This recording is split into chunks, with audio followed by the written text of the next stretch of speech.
On to rugby union. It was Melrose against Gala on Saturday. The top two teams in the Scottish Premiership going head-to-head in a classic local derby. It didn't disappoint, as Stuart Cameron reports. The first try of the game came on 32 minutes, Melrose getting right up to the Gala line, and then hooker Todd Pearce on his debut, picking up and darting over for the score. No problems with the conversion from Joe Helps, and the Black and Yellows looked as if they'd score a second when Alan Dodds took the ball, but he pinged his hamstring and Gala got back to cover. Just 5 minutes into the second period, and a break by Ewan Scott put Graham Spears away in the corner. Scott converted from the touchline and the 10-point gap was cut to 3. But that cushion was restored within a minute when Head took the ball at the line-out and his pack did the rest. Grant Runciman coming up with the ball for his first try of the season. Scott kicked a third penalty and Gala had another chance soon after when Callum McIntosh and Ewan Dodds jointly charged down Bruce Colvin's clearance. Peter Palapoy got hold of the loose ball and with the help of Rory Sutherland drove over the line for the touchdown. Ewan Scott kicked the extras to make it all square. Deep into stoppage time, Gala conceded a penalty, Palapoy penalised for not releasing. It was left to Joe Helps to try and kick the 55-metre penalty, and as he's done so many times this season, he nailed it to put Melrose back in front. Time was up and Melrose were back at the top of the table and recorded their first win against Gala at the Greenyards for over 5 years. You can't win a game of rugby when you play for 40 minutes, and unfortunately that's what's happening. And it's been a thing that's happened in the past few games, but you know, Melrose they're not at the top of the league for nothing. It's just a win. It's local bragging rights. It gets us back in the mix. You know, we're only one loss from 5 as well. We were really disappointed last week and we took a bit of a dent in our confidence, so it was good to come out and bounce back. Hawick got their first home win of the season with a 19-0 victory against Stirling County.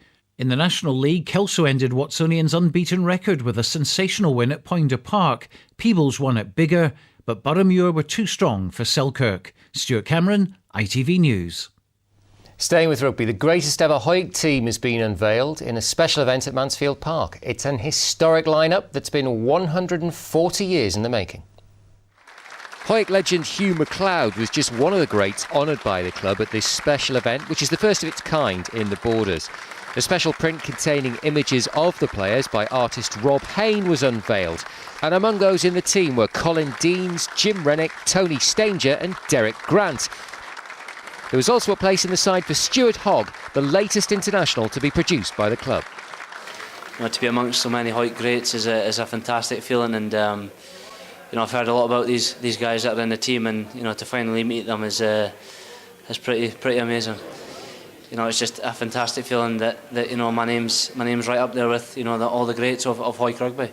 Colin Deans was selected as captain of the greatest ever 15, and this is what pulling on the green jersey meant to him. It was the ultimate.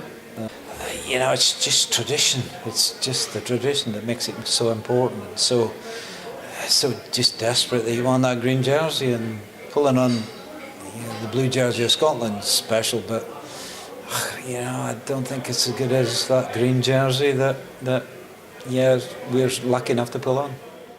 I think when it's been part of your life for as long, and you were down with your friends playing, your mates, it was just a way of life. Probably the best days of your life. Just playing here, playing rugby, enjoying it. They were great days. It was hard work. Derry Grant used to hammer us, but we still didn't mind. He didn't mind the hard work when you get success.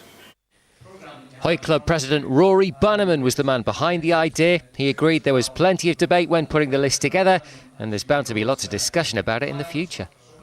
There will. I think there'll be debate forevermore. The selectors will be castigated for not getting the team right, I'm sure, by some people, and praised by others. There's no easy way to do it when there have been literally hundreds of greatest players who've played for Hawick over the years. British Lions, Barbarians, full caps, men who've played rugby league for Great Britain as well. So you can never get it absolutely right, but I think the selectors done a fantastic job in selecting these 20 great men.